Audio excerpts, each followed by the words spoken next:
우리가 아는 흥부전은 이런 것이었습니다. 아니 서방님, 형한테 빌부터 사는 것도 어느 정도지요? 이제 혼례도 치르고 처자식도 있으면 어디 가서 밥벌이는 스스로 할 줄 알아야지요. 대체 언제까지 이러고 사실 겁니까? 형수님 그러지 마시고 이번 한 번만 더 형님 모르게 쌀 좀 내주세요. 집에 있는 새끼들이 어제부터 굶고 있어요.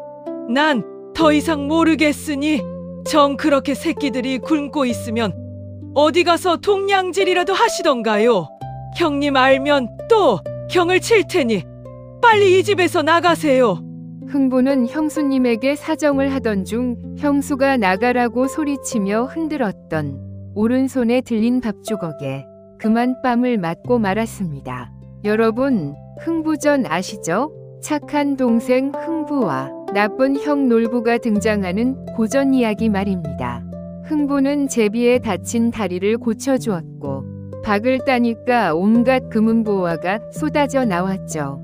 우리가 어릴 때부터 귀에 못이 박히도록 들어온 그 이야기입니다.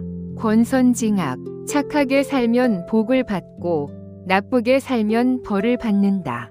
그래서 흥부는 착한 사람이고 놀부는 나쁜 사람이라고 배웠습니다. 그런데 말입니다. 그게 정말 맞는 이야기일까요? 연세대학교에서 고전문학을 연구하는 어느 교수는 이런 말을 했습니다. 흥부전의 핵심은 형제가 우애 있게 살아라가 아니라 형제가 우애 있는 것 같지만 실제로는 둘 다 문제가 있다는 걸 보여주는 이야기라고요. 우리가 수백 년간 믿어온 흥부전, 혹시 처음부터 잘못 읽은 건 아닐까요? 오늘은 고전에 나오는 흥부전의 진짜 이야기를 해드리겠습니다. 우리가 한 번도 제대로 들어본 적 없는 형인 놀부는 어떻게 생각하고 있었는지 한번 끝까지 들어보세요. 때는 조선 후기, 충청도와 전라도와 경상도, 그렇게 3도의 경계가 닿는 어느 마을에 연생원이라는 사람이 살았습니다. 양반 행세는 하고 있었지만 사실 그 집안의 뿌리는 아무도 몰랐습니다. 본인도 자식들도 말입니다. 연생원에게는 아들이 둘 있었습니다. 첫째가 놀부, 둘째가 흥부였죠. 놀부가 세상에 태어나던 날 연생원은 밤새 술을 마셨습니다. 기쁨 때문이 아니었습니다. 그는 혼잣말처럼 중얼거렸습니다. 장남이 생겼구나. 이제 이 집안을 이어갈 놈이 생겼어. 그 말에는 기쁨보다 무게가 더 많이 담겨 있었습니다. 이 아이가 짊어져야 할 것들을 연생원은 이미 알고 있었으니까요. 놀부는 어릴 때부터 영리한 아이였습니다. 서당에서 글을 배우면 한 번에 외웠고 농사일을 배우면 금방 따라했습니다. 장터에서 물건을 사고 팔 때는 어른들도 고개를 끄덕였습니다. 그래서 연생원은 놀부를 볼 때마다 한 가지 말을 반복했습니다. 놀부야, 너는 장남이다. 이 집안은 내가 지켜야 한다. 알겠느냐? 그 말을 들을 때마다 어린 놀부는 조용히 고개를 끄덕였습니다. 그리고 그 말의 무게를 어린 나이에 이미 조금씩 느끼고 있었습니다.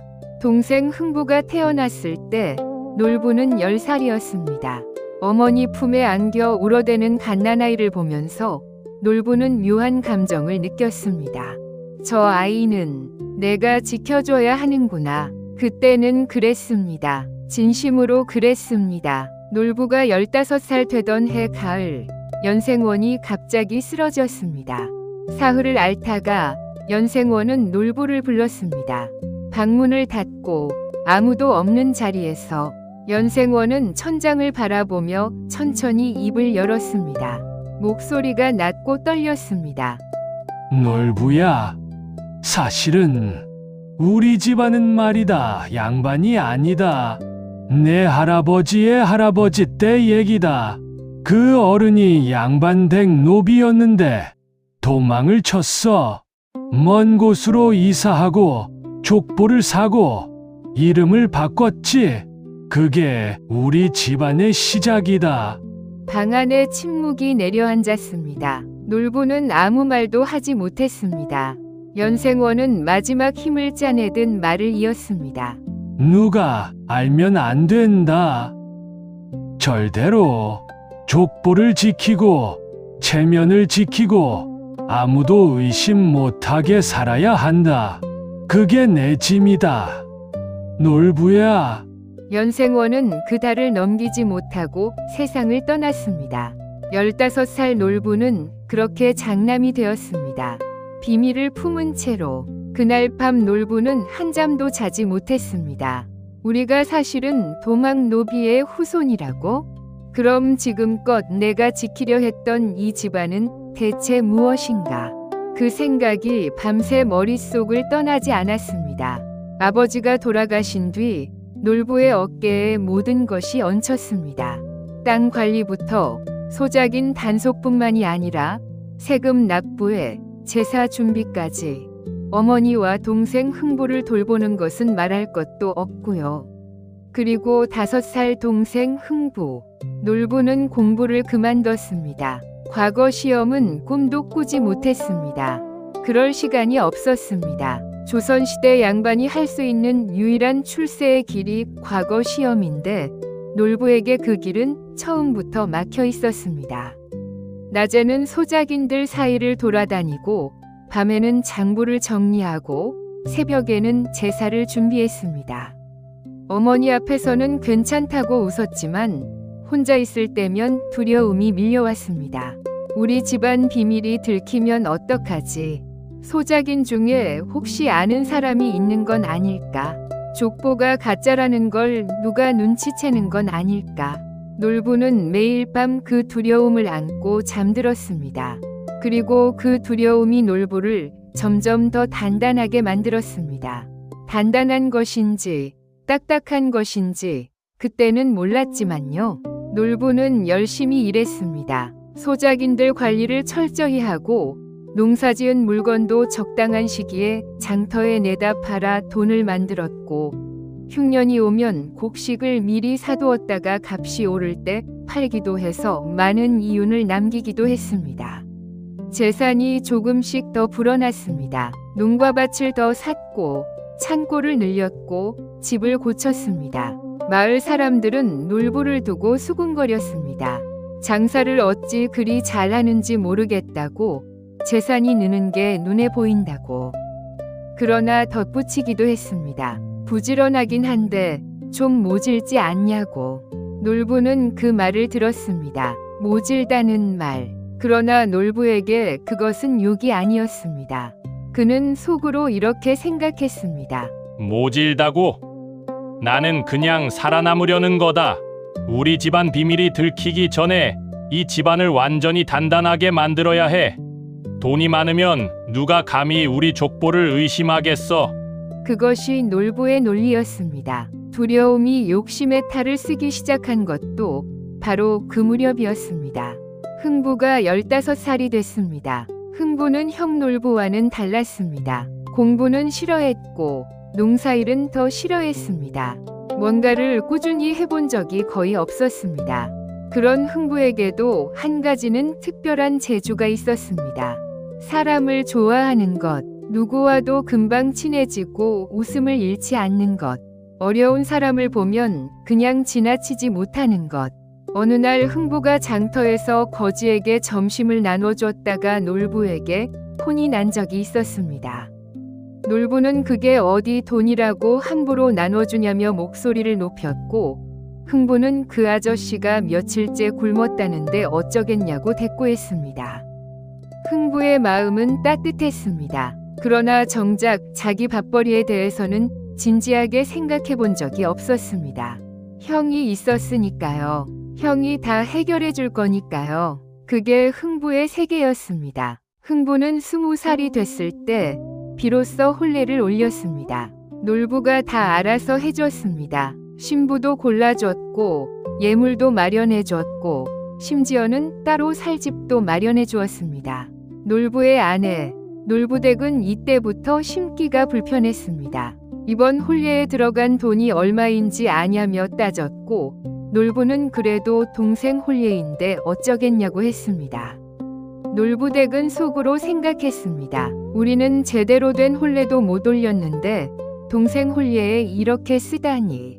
놀부댁의 불만은 이날부터 조금씩 쌓이기 시작했습니다. 그리고 그 불만의 방향은 결국 흥부를 향했습니다. 흥부는 결혼하고도 크게 달라지지 않았습니다. 일자리를 찾아보지도 않았고 농사일을 배우려 들지도 않았습니다. 심지어는 형인 놀부가 해보라고 하였던 장사는 시작하지도 않았습니다. 한 달이 지나고 2달이 지나고 흥부의 살림은 나아질 기미가 없었습니다. 아마도 그것은 당연한 일이겠지요. 일도 하지 않고 노력도 하지 않는데 살림이 좋아질 턱이 없었죠. 그리고 그때마다 어김없이 형 집 대문을 두드렸습니다. 이번 달에 쌀이 좀 떨어졌는데 좀 도와달라고 말입니다. 놀부는 지난달에도 도와줬다고 했고 흥부는 식구가 많다 보니 어쩔 수 없다고 했습니다. 한 달이 멀다 하고 찾아오는 동생을 보며 놀부는 속이 복잡했습니다. 주지 않을 수도 없었습니다. 동생이 굶으면 형제 망신이고 집안 망신이니까요. 그렇게 몇 년이 흘렀습니다. 흥부에게는 자식이 하나 둘 늘어갔고 놀부의 창고에서 나가는 쌀은 점점 많아졌습니다. 놀부는 아무 말도 하지 않았지만 그 침묵 속에서 무언가가 조금씩 쌓이고 있었습니다. 흥부가 결혼한 지 5년이 지났습니다. 그 사이에 흥부에게 늘어난 건 재산이 아니라 자식이었습니다. 무턱대고 낳다 보니 어느새 5으로 늘어났습니다. 어느 날 밤 놀부댁은 더 이상 참지 않기로 했습니다. 이번 달에만 흥부가 3번이나 왔고 쌀에 나물에 돈까지 가져갔다고 따졌습니다. 우리가 흥부 가족 먹여 살리는 거냐? 우리 가족 먹여 살리는 거냐고. 놀부는 대답하지 않았습니다. 틀린 말이 아니었으니까요. 놀부 댁은 말을 이었습니다. 이제는 딱 끊어야 한다고. 이제 죽이 되든 밥이 되든 스스로 살라고 해야 한다고. 그래야 흥부도 정신을 차리지. 맨날 형한테 기대면 언제 정신을 차리겠냐고. 그날 밤 놀부는 오래 생각했습니다.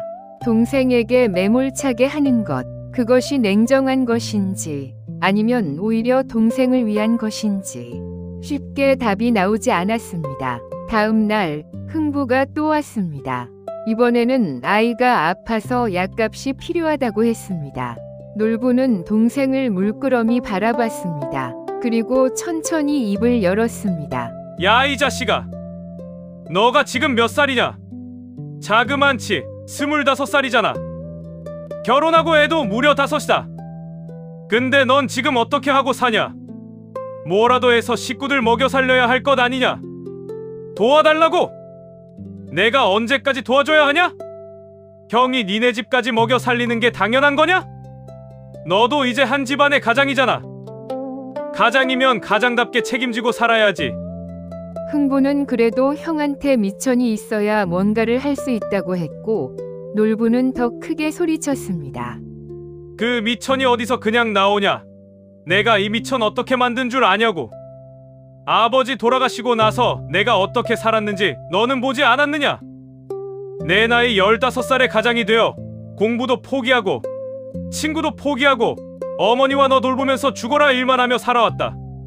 그걸 아는 네가 아직도 정신을 못 차리고 있으니 진짜 한심하구나. 나가라. 오늘부터 너희끼리 알아서 살아. 이제 내 집에 손 벌리러 오지 마라. 그 목소리가 마당 밖까지 들렸습니다. 흥부는 아무 말도 하지 못하고 대문을 나섰습니다. 놀부는 방으로 들어가 문을 닫았습니다. 그리고 혼자 생각했습니다. 잘한 건가? 잘한 건지 모르겠다. 근데 이렇게 해야 저 녀석이 사람이 되는 거 아닌가? 경이 맨날 받쳐주면 언제 스스로 서겠어? 이게 맞는 거야. 그러나 놀부의 눈가가 촉촉해지는 것을 아무도 보지 못했습니다. 며칠 후 굶주린 흥부가 쌀을 얻으러 다시 왔습니다. 마침 놀부는 장터에 나가고 없었습니다. 대문 앞에서 흥부와 마주친 건 놀부 댁이었습니다. 흥부가 형수님에게 애들이 굶어서 그러는데 쌀 한 퇴만 달라고 했습니다. 놀부댁은 뻔뻔하기도 하다며 목소리를 높였습니다. 먹이지도 못할 거면 애는 왜 그렇게 낳냐고. 그러더니 솥에서 밥조각을 꺼내 들었습니다. 그리고 그것으로 흥부의 뺨을 쳤습니다. 이걸로 때려줄 테니 밥풀이라도 핥아가라고. 흥부는 뺨에 묻은 밥풀을 핥았습니다. 굶은 자식들 생각에 부끄러움도 있고 그 장면을 멀리서 돌아오던 놀부가 봤습니다. 발걸음이 저절로 멈췄습니다. 저 자식 지영수한테 뺨을 맞으면서 밥풀을 핥고 있어. 어찌 저럴 수가 있냐? 과연 내 동생 흥부의 정신 상태가 저 정도란 말이냐? 놀부는 안으로 들어가지 못하고 한참을 그냥 그 자리에 서 있었습니다. 형 집에서 쫓겨난 흥부. 그에게는 가진 것이 아무것도 없었습니다. 흥부는 일자리를 찾아 나섰습니다. 농사 일꾼으로 가볼까 했지만 몸이 약했습니다. 서당 훈장을 해볼까 했지만 글 실력이 모자랐습니다. 장사를 해볼까 했지만 미천이 없었습니다. 그러던 어느 날 흥부는 장터에서 이상한 광경을 목격했습니다. 한 남자가 관아 앞에서 곤장을 맞고 있었습니다. 찰싹, 찰싹 맞을 때마다 살이 찢어지는 소리가 났습니다. 옆에 서 있던 노인이 혀를 찼습니다. 쯧쯧, 저 사람도 매품팔이구먼. 흥부는 그게 무엇이냐고 노인에게 물었습니다. 노인이 말하기를 죄지은 사람 대신에 곤장을 맞아주고 돈을 받는 거라고 했습니다. 그리고 이어진 말 한마디, 한 번에 쌀 한 가마 정도는 받는다는 말을 듣는 순간 흥부의 눈이 빛났습니다. 쌀 한 가마라고. 그럼 10번만 맞으면 10가마야. 우리 식구 밥 걱정은 안 할 수 있겠는데. 아프긴 하겠지만 어차피 굶어 죽으나 맞아 죽으나 죽는 건 똑같으니 차라리 맞아 죽더라도 식구들은 배불리 먹을 수 있잖아. 흥부는 그날부터 매품팔이를 시작했습니다. 처음 곤장을 맞던 날 흥부는 그게 이렇게 아플 줄 몰랐습니다. 납작하고 넓은 나무판으로 온 힘을 다해 내리치는데 한 대를 맞자마자 눈앞이 하얘졌습니다. 두 대째에 살이 찢어졌습니다. 세 대째에 정신이 아득해졌습니다. 그러나 흥부는 이를 악물었습니다. 저 집에 애들이 기다리고 있잖아. 조금만 더. 10대를 다 맞고 돈을 받아든 흥부는 절뚝거리며 집으로 돌아왔습니다. 아내가 문을 열더니 그 꼴을 보고 눈물을 터뜨렸습니다. 흥부는 웃으며 말했습니다. 괜찮아. 나 쌀쌀 돈 벌어왔어. 등에서는 옷이 터져 밖으로 피가 나오고 있었습니다. 흥부가 매품팔이를 한다는 소문이 마을에 퍼졌습니다. 그리고 그 소문은 놀부의 귀에도 들어갔습니다. 마을 사람에게 그 말을 전해 들은 놀부는 그 자리에서 아무 말도 못했습니다. 매품팔이? 흥부가 지금 돈을 받고 대신 곤장을 맞고 있다고. 내가 내쫓아서 저 꼴이 된 거잖아. 그러면서도 놀부는 스스로를 다독였습니다. 근데 저 녀석도 문제야. 왜 다른 일 할 생각은 안 하고 고작 일한다는 것이 매품팔이야. 내가 그를 가리켜놨으니 서당이라도 열거나 남의 집 품팔이라도 할 생각을 해야지. 고작 생각한 것이. 그러나 그 생각 뒤에 숨어있는 진짜 감정을 놀부는 스스로 인정하지 않으려 했습니다. 그 감정은 미안함이었습니다. 봄이 왔습니다. 흥분의 집 처마 밑에 제비가 둥지를 틀었습니다. 조그만 제비 새끼들이 하루가 다르게 자라났고 흥부의 자식들은 그 제비들을 매일 구경했습니다. 그러던 어느 날 구렁이 한 마리가 처마 위를 기어올랐습니다. 제비 둥지를 향해 흥부가 달려가 지팡이로 구렁이를 쫓아냈습니다. 그런데 그 바람에 제비 새끼 하나가 둥지에서 떨어졌습니다. 바닥에 떨어진 제비 새끼, 다리가 부러져 있었습니다. 흥부는 헝겊을 찢어 제비 다리를 묶어주었습니다. 자식들 봐주듯이 정성스럽게. 그러면서 조용히 중얼거렸습니다. 낫거라, 낫거라. 빨리 나아서 어미한테 돌아가야지.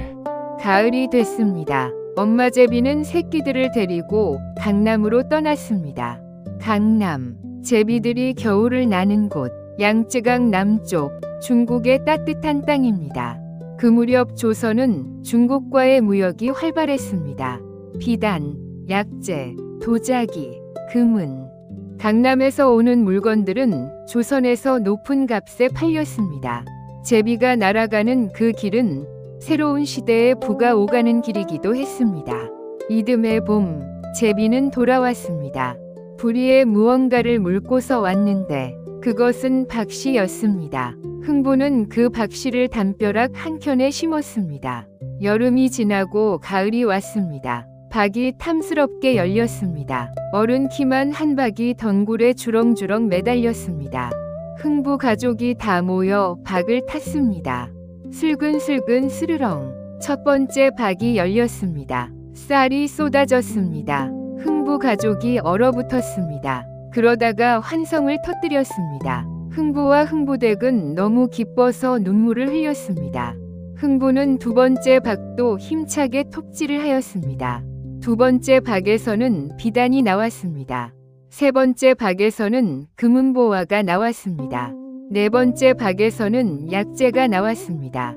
흥부는 계속해서 박을 타 나갔습니다. 멈추지 않았습니다. 더 있어. 분명히 더 있어. 이거 다 내 거야. 박 10개, 20개. 마당에 쌓인 보화가 집보다 높아질 즈음 아내가 소리쳤습니다. 이제 됐어요. 이만하면 충분해요. 흥부가 멈췄습니다. 주위를 둘러보니 자식들이 지쳐서 잠들어 있었습니다. 마당에는 더 이상 놓을 자리도 없었습니다. 이제 쌓을 곳도 없으니 그만할까? 그러나 흥부는 잠시 후 또 손을 뻗었습니다. 아직 몇 개 더 남았는데 남은 것도 다 따자. 쌓을 데 없으면 방에다 깔고 자면 되잖아. 흥부도 사실 욕심이 없는 사람이 아니었기에 멈추는 것이 생각보다 쉽지 않았습니다. 흥부가 부자가 됐다는 소문이 삽시간에 퍼졌습니다. 박에서 금은보화가 나왔다고, 마당에 비단이 산더미라고. 그 소문이 놀부의 귀에 들어갔습니다. 놀부는 처음에 믿지 않았습니다. 박에서 금이 나온다고? 그게 무슨 소리야?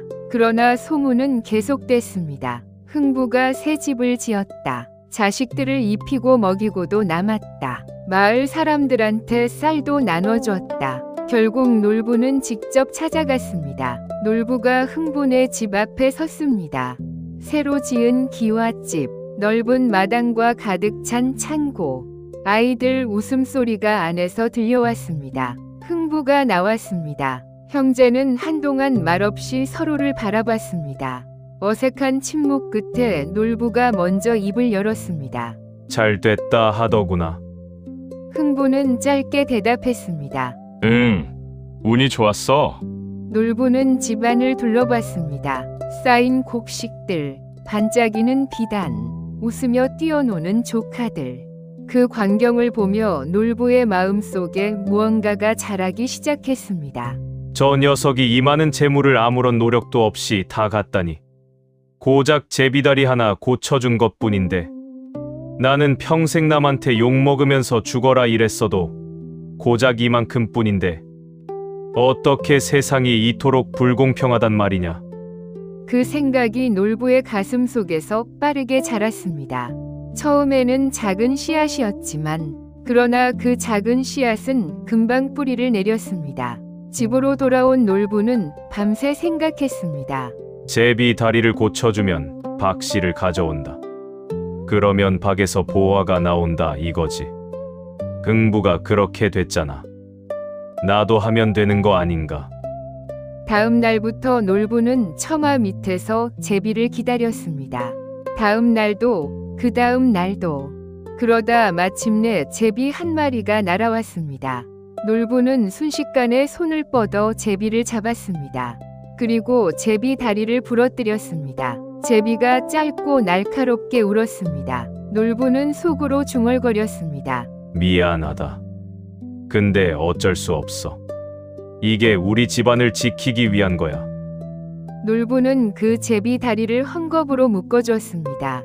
흥부처럼. 그리고 날려보냈습니다. 저 녀석이 강남 갔다가 봄에 돌아오면 그때 내 인생이 바뀐다. 이듬해 봄이 됐습니다. 제비가 돌아왔습니다. 부리에 박씨를 물고서 놀부는 그 박씨를 받아들고 마당 가득히 심었습니다. 물도 주고 거름도 주고 정성을 다해 돌봤습니다. 평생 그렇게 무언가에 정성을 쏟은 적이 없었습니다. 여름이 지나고 가을이 왔습니다. 박이 주렁주렁 열렸습니다. 놀부는 박을 보며 환하게 웃었습니다. 드디어 우리 집도 박이 열렸다. 이제 나도 흥부처럼 부자가 되는 일만 남았다. 놀부는 톱을 들고 첫 번째 박 앞에 섰습니다. 슬근슬근 스르렁 박이 열렸습니다. 안에서 사람이 나왔습니다. 늙고 무시무시한 형상을 한 노인이었습니다. 죽은 사람의 기운이 느껴졌습니다. 그 노인이 말했습니다. 이놈 놀부야, 나를 모르느냐? 나는 내 증조 할아버지의 상전이었던 사람이다. 내 증조가 우리 집에서 도망쳐 나갔지. 그 후손이 바로 너 아니냐? 이제 빚을 갚을 때가 됐다. 돈을 내든지 함께 저승으로 가든지 둘 중 한 가지를 선택해라. 놀부의 얼굴이 하얗게 질렸습니다. 아버지가 임종 전에 말씀하셨던 그 비밀이 이렇게 터지는 건가? 놀부는 목숨 대신 돈을 내주었습니다. 가진 재산의 절반을 말입니다. 놀부는 놀란 가슴을 진정하고 이번에는 틀림없이 금은보화가 나올 것이라는 기대를 안고 두 번째 박을 탔습니다. 이번에는 빚쟁이들이 쏟아져 나왔습니다. 10년 전에 빌려간 돈을 내놓으라고, 아버지 때 빌린 이자도 갚으라고 한꺼번에 들이닥쳤습니다. 놀부가 몰랐던 빚들이 한꺼번에 터졌습니다. 아버지가 살아생전에 몰래 빌렸던 것들, 놀부에게 알리지 않았던 것들, 또 돈이 나갔습니다. 추노 노인에게 빼앗기고 남았던 절반의 돈마저도 몽땅 빼앗겼습니다. 세 번째 박이 열렸습니다. 이번에는 요란한 북소리와 함께 탈춤패가 쏟아져 나왔습니다. 탈춤패의 두령이 외쳤습니다. 놀부 영감, 우리가 왔소이다. 당신이 그동안 동네에서 한 짓들 다 알고 있어. 흉년에 쌀 비싸게 팔고, 소작인 못 살게 굴고, 동생은 내쫓고. 오늘 우리가 다 폭로해드리지. 탈춤패는 마당에서 놀부가 살아온 날들을 신나게 노래했습니다. 담 너머로 마을 사람들이 구경했습니다. 웃으면서, 고개를 끄덕이면서 놀부는 그 자리에 앉아 고개를 숙였습니다. 더 이상 막을 힘이 없었습니다. 네 번째 박이 열렸습니다. 이번에는 아무것도 나오지 않았습니다. 텅 비어 있었습니다. 놀부는 한참을 그 빈 박 앞에 앉아 있었습니다. 마당은 엉망이었습니다. 돈도 다 뺏기고 체면도 잃었으며 평생 숨겨왔던 집안의 비밀도 다 드러났습니다. 놀부는 생각했습니다. 내가 그렇게 지키려고 했던 것들이 다 사라졌구나. 집안 비밀도, 재산도, 체면도 다 말이야. 놀부댁이 옆에 와서 앉았습니다. 아무 말도 하지 않고 그냥 옆에 가만히 앉아만 있었습니다. 소식을 들은 흥부가 달려왔습니다. 엉망이 된 놀부의 마당을 보고 흥부는 말없이 뒷정리를 시작했습니다. 놀부는 정신이 나간 채로 마루 끝에 앉아서 그 모습을 바라봤습니다. 놀부는 자기가 도움받을 처지가 아니라고 했습니다. 흥부는 보면 몰라, 치우는 거지 하고 대답했습니다. 형이 처지를 따질 때가 있고 아닐 때가 있는데 지금 이 상황은 아닐 때라고 말했습니다. 하루 종일 흥부가 부지런히 치우고 나니 그나마 마당이 깨끗해졌습니다. 흥부는 마루에 올라와 형 옆에 앉았습니다. 둘이 나란히 밤하늘을 올려다 봤습니다. 한참 만에 놀부가 먼저 입을 열었습니다. 흥부야, 아버지가 돌아가실 때 나한테 우리 집의 비밀 얘기를 했었단다. 우리 집안이 사실은 도망 노비의 후손이라고 말이야. 그 얘기를 듣고 내가 얼마나 충격이 컸는지 모른다. 그날부터 그 사실을 남들한테 들킬까봐 평생을 노심초사하며 불안하게 살아왔단다. 그래서 생각한 것이 차라리 돈이라도 많이 모으자는 생각이었단다. 재산이 많으면 아무래도 의심받지는 않을 것이라는 생각으로 말이야. 그게 내가 그렇게 악착같이 살아온 이유였단다. 두 사람 사이에는 잠시 침묵이 흘렀습니다. 형, 그걸 혼자 안고 살았던 거야? 그럼 누구한테 이런 얘기를 말하겠니? 네 형수한테도 참아 못했단다. 흥부는 잠시 생각하다가 말을 이었습니다. 형, 나도 할 말이 있어. 나 사실 형한테 많이 미안했어. 내가 너무 기댔잖아. 형이 다 해줄 거라고 생각하고 내가 뭔가를 해볼 생각을 안 했어. 형이 나를 내쫓았을 때 솔직히 형이 너무 미웠어. 근데 지금 생각하면 형 말이 맞았어. 흥부는 말을 이었습니다. 내가 매품팔이 하면서 처음으로 생각했거든. 내가 왜 이렇게 됐나? 내가 뭘 잘못했나? 그때까지는 그런 생각을 안 해봤어. 형이 없었으면 아마 평생 안 해봤을 거야. 놀부가 물었습니다. 그래서 매품팔이를 한 거야? 다른 일을 해볼 수도 있었잖아. 흥부는 솔직하게 대답했습니다. 형, 나는 한 방을 노렸어. 자잘하게 벌어서 조금씩 모으는 게 싫었어. 너는 그게 문제야. 나도 알아. 놀부가 피식 웃었습니다. 우리 둘 다 문제네. 흥부도 웃으며 고개를 끄덕였습니다. 그러게. 나는 너무 아무것도 안 하려 했고, 형은 너무 많이 가지려 했고. 한동안 침묵이 흘렀습니다. 밤바람이 불었습니다. 흥부가 말했습니다. 형아, 나 밖에서 나온 거 절반 줄게. 놀부는 됐다고 거절했습니다. 내가 좋은 일에서 생긴 거잖아. 하고 손을 내저었습니다. 흥부는 물러서지 않았습니다. 형, 내가 단지 형보다 운이 좋아서 생긴 재물일 뿐이야. 그리고 형이 가장이 된 순간부터 혼자서 지금까지 애썼으니 내가 가진 것은 당연히 형하고 나누어 가져야 하는 거야. 그러지 말고 받아. 형. 놀부는 대답을 못했습니다. 목이 막혔기 때문입니다. 놀부는 오랫동안 침묵하다가 말했습니다. 흥부야. 나 아버지 돌아가신 날 밤새 펑펑 운 거 아니? 흥부는 몰랐다고 했습니다. 아무한테도 안 보여줬으니까 당연히 모르지. 놀부가 말을 이었습니다. 장남이 울면 안 된다고 생각했거든. 근데 겁이 났어. 내 나이 고작 15살인데 이 집안을 어떻게 지키나? 아버지가 말한 비밀을 어떻게 숨기나? 엄마는 어떻게 보살피고 또 동생은 어떻게 키우나? 흥부는 말없이 형의 등을 두드렸습니다. 놀부는 계속 말했습니다. 나는 너한테 한 번도 제대로 형 노릇을 못했어. 그냥 돈 줬다 뺐었다. 내쫓았다. 그게 다야. 흥부가 말했습니다. 아니야, 형. 나는 알아. 형이 왜 그랬는지. 형제는 새벽이 올 때까지 이야기했습니다. 어릴 때 이야기, 아버지 이야기, 그리고 각자 숨겨왔던 이야기들을 말입니다. 오래 막혀있던 것들이 천천히 흘러나왔습니다. 그 이후로 놀부는 달라졌습니다. 아주 많이 달라진 건 아니었습니다. 성격이 하루아침에 바뀔 수는 없으니까요. 그러나 조금씩 변해져 갔습니다.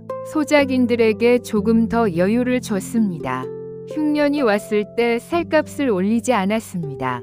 마을 사람 중 어려운 집에는 조용히 곡식을 내줬습니다. 아무한테도 얘기 안 하고 말입니다. 어느 날 놀부댁이 물었습니다. 요즘 왜 이러냐고, 전보다 손이 해퍼졌다고. 놀부는 담담하게 대답했습니다. 이 사람아, 해퍼진 게 아닐스.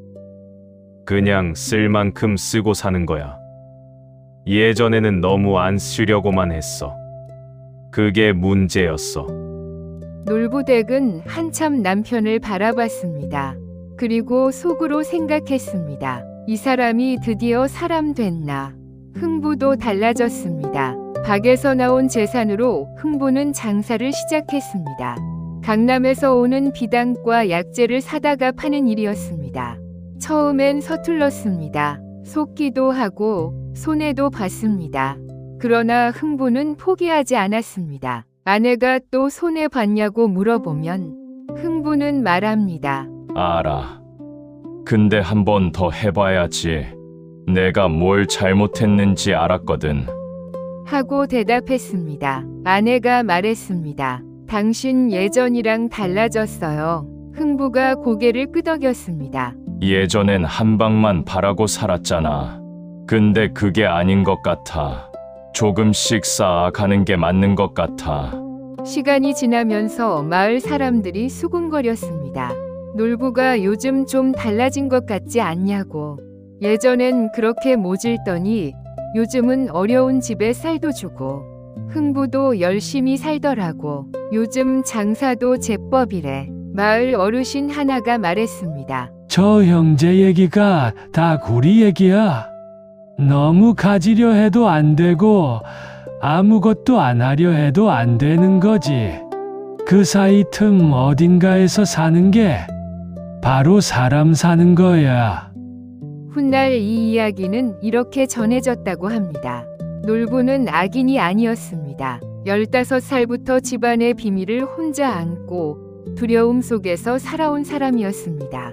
그 두려움이 욕심으로 바뀌었고 그 욕심이 결국 자신을 무너뜨렸습니다.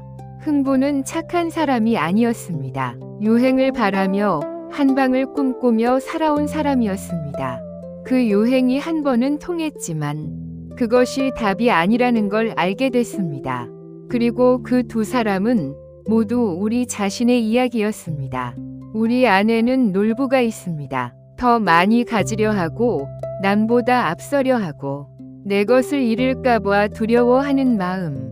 우리 안에는 흥부도 있습니다. 수고 없이 얻고 싶고 한 번에 해결되기를 바라고 누군가 해주기를 기다리는 마음. 흥부전은 그 두 마음이 한 몸 안에 있다는 걸 보여주는 이야기였습니다.